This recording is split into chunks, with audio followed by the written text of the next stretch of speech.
কংগ্ৰেস দলৰ প্ৰতিজন সদস্যই প্ৰতিজন নেতা কৰ্মী একোজন শান্তিৰ প্ৰতীক। কংগ্ৰেছ দলে কেতিয়াও হিংসা নিবিচাৰে, কংগ্ৰেছ দলে শান্তি বিচাৰে, কংগ্ৰেছ দলে ভাগ ভাগ কৰাটো নিবিচাৰে, কংগ্ৰেছ দলে একত্ৰিত কৰাটো বিচাৰে, যাৰ বাবে কংগ্ৰেছ দলে দেশৰ পৰা বিজেপিক বিদায় দিয়াৰ কাৰণে আমি যুঁজ কৰি আছোঁ। গতিকে কংগ্ৰেছ দলৰ মাজতো আপুনি অশান্তি কওক, হিংসাই কওক, এই কথাবোৰ কংগ্ৰেছৰ ডিকশ্যনেৰীত নাই। কংগ্ৰেছ মানে শান্তি, কংগ্ৰেছ মানে ভাই ভাই, কংগ্ৰেছ মানে একতা। অহা ২৭ তাৰিখে সৰ্বভাৰতীয় কংগ্ৰেছ দলৰ মাননীয় সভাপতি মল্লিকাৰ্জুন খাৰ্গে ডাঙৰীয়া বৰপেটা লোকসভাৰ অন্তৰ্গত সৰ্বুক ভৱানীপুৰ সমষ্টিৰ অন্তৰ্গত ফুলুৰগুৰিত কয়াকুছি বজাৰ আৰু টাপাৰ মাজভাগৰ ফুলুৰগুৰিত এখন বিশাল জনসভাক সম্বোধন কৰিব।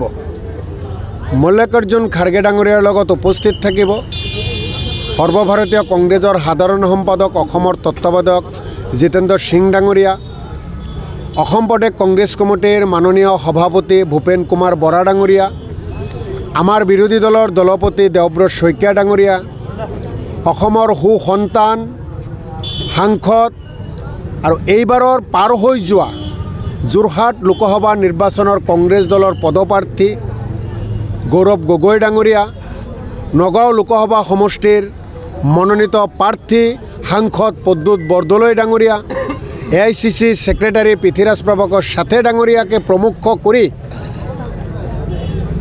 আমাৰ বৰপেটা লোকসভাৰ মনোনীত প্ৰাৰ্থী দেৱবায়ন ডাঙৰীয়া আৰু কংগ্ৰেছ দলৰ আন আন জ্যেষ্ঠ নেতাসকলে উপস্থিত থাকিব।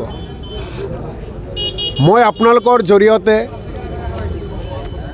সমূহ বৰপেটা লোকসভাবাসী আৰু অসমবাসীক উক্ত বিশাল জনসভাত উপস্থিত থকাৰ বাবে সকলোলৈ আমন্ত্ৰণ জনালোঁ, অনুৰোধ জনালোঁ আৰু আমি আশাবাদী ৫০,০০০ৰ ওপৰৰ ৰাইজে উক্ত জনসভাত অংশগ্ৰহণ কৰিব।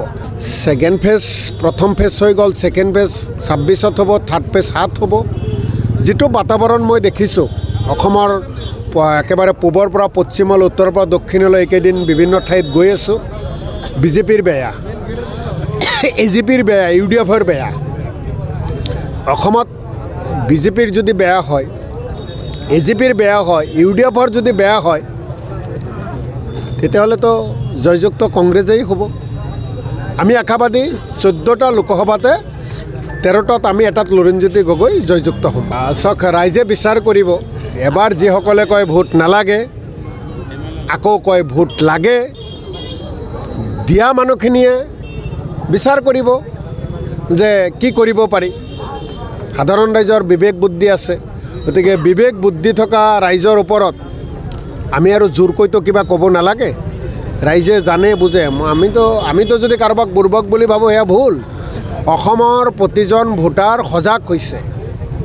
ভোটাৰে জানে কাক ভোট দিব লাগে, ভোটাৰে জানে কোনজনে কথা কৈ কথা ৰাখে, কোনজনে কথা কৈ কথা নাৰাখে। গতিকে অসমৰ ৰাইজে সিদ্ধান্ত ল'ব। প্ৰতাৰণা যিসকলে কৰিছে, যিসকলে কথাৰ পৰিৱৰ্তন কৰিছে, তেওঁলোকক এবাৰ বিদায় দিব ৰাইজে।